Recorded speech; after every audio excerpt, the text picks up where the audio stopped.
Hello বন্ধুরা, দুই ভূত গল্পের প্রথম পর্বে আমরা দেখলাম লালু আর বাবলি তাদের মতো ভূতের খোঁজে সারা গ্রাম ঘুরতে লাগলো।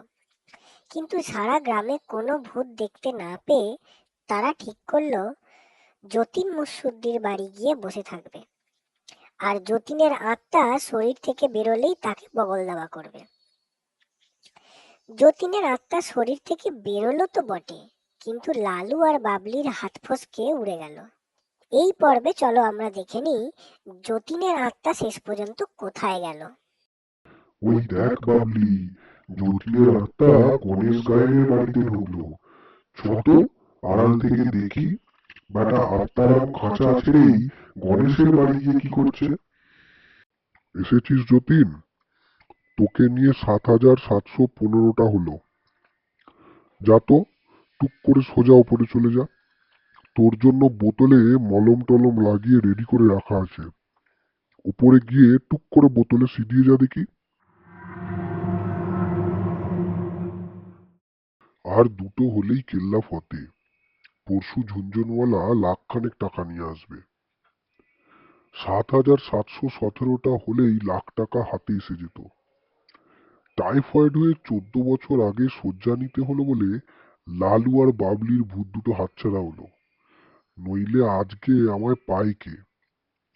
সে দুটোকে যদি একবার হাতে পেতাম।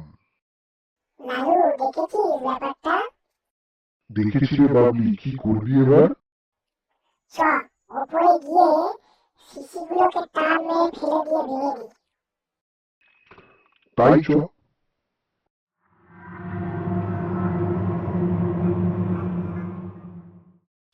এই দেখ লালু, কত শিশুর মধ্যে সমস্ত ভূতগুলোকে ধরে রেখেছে। চল, সবকটাকে টান মেরে ফেলে দিই, দিয়ে সবকটা ভূতকে একসাথে নিয়ে যাই। ভাই বোনেরা, তোমরা ভয় পেও না। আমরা তোমাদের উদ্ধার করতে এসেছি।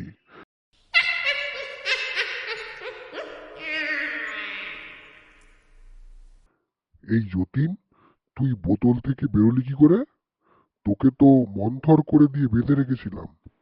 সুখে থাকতে তোদের ভূতে কি লয় রে। কত ভালো কাজ হতো তোদের দিয়ে।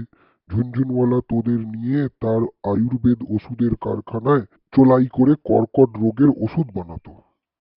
তুমি থাকো বাবু, তোমার ওষুধ নিয়ে আমরা চললাম সবাই।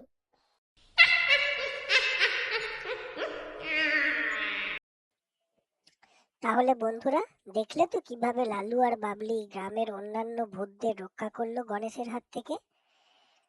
তোমরা যদি কেউ প্রথম পর্বটা দেখে নিতে চাও, তাহলে ডেসক্রিপশনের লিঙ্কটা থেকে দেখে নিতে পারো। আজ তাহলে চলি, টাটা।